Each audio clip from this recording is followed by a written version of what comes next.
కొన్ని రోజుల క్రితం ఒక 55 ఇయర్స్ మేల్ పేషెంట్ డయాబెటీస్తో బాధపడుతున్నారు అని వచ్చారు.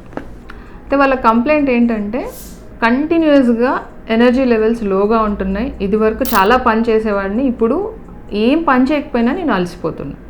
సో వాళ్ళు ఏమనుకుంటున్నారు, షుగర్స్ కంట్రోల్ లేకపోవడం వల్ల ఇలా అవుతుంది మేడం, కాబట్టి మేము షుగర్ టెస్ట్ చేయించుకొచ్చాము, ట్యాబ్లెట్స్ చేంజ్ చేయండి అన్నారు. నేను వాళ్ళ రిపోర్ట్స్ చూసిన తర్వాత అర్థమైంది ఏంటంటే షుగర్స్ అబ్సల్యూట్గా నార్మల్గా, ఇంకా చాలా బెటర్గా ఉన్నాయి. Then I started asking questions. Thyroid problem ఏమన్నా ఉందా, మళ్ళీ వైటమిన్ డి లెవెల్స్ చెక్ చేశాను, అవి కూడా నార్మల్గా ఉన్నాయి. థైరాయిడ్ స్టేటస్ నార్మల్గా ఉంది. మరి ఇలాంటి లో ఎనర్జీస్ ఉన్న పేషెంట్స్కి రక్తహీనత కూడా ఒక కామన్ కంప్లైంట్. సో ఆయన్ని అడిగాను, ఆహార నియమాలన్నీ బాగానే ఉన్నాయి, బట్ నెక్స్ట్ క్వశ్చన్కి మీకేమన్నా మోషన్కి వెళ్తున్నప్పుడు బ్లడ్ పడుతుందా అని. దెన్ ఎస్, ఆయన చెప్పింది ఏంటంటే చాలా రోజుల నుంచి మోషన్లో బ్లడ్ పడుతుంది, ఈ మధ్య కొంచెం తగ్గింది, మళ్ళీ స్టార్ట్ అయింది, ఇది చాలా సంవత్సరాల నుంచి ఉంది మేడం అని. కానీ వాళ్ళ రిపోర్ట్స్లో సిబిపి మాత్రం లేదు.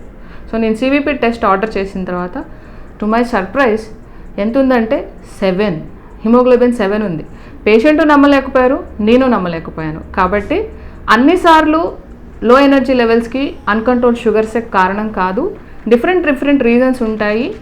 కానీ ఈ పేషెంట్ విషయంలో హిమోగ్లోబిన్ లెవెల్స్ తక్కువగా ఉండడం అనేది లో ఎనర్జీస్కి కారణమైంది. సాధారణంగా మనం ఆడవారిలోనే హిమోగ్లోబిన్ లెవెల్స్ ఉంటాయనుకుంటాం, కానీ మగవారిలో కూడా లో హిమోగ్లోబిన్ లెవెల్స్ అనేవి ఉండొచ్చు అనేది మనం అర్థం చేసుకోవాలి. సరైన ఎవాల్యుయేషన్ అండ్ ట్రీట్మెంట్ తీసుకోవాలి. Share this information with your family and friends who have similar complaints.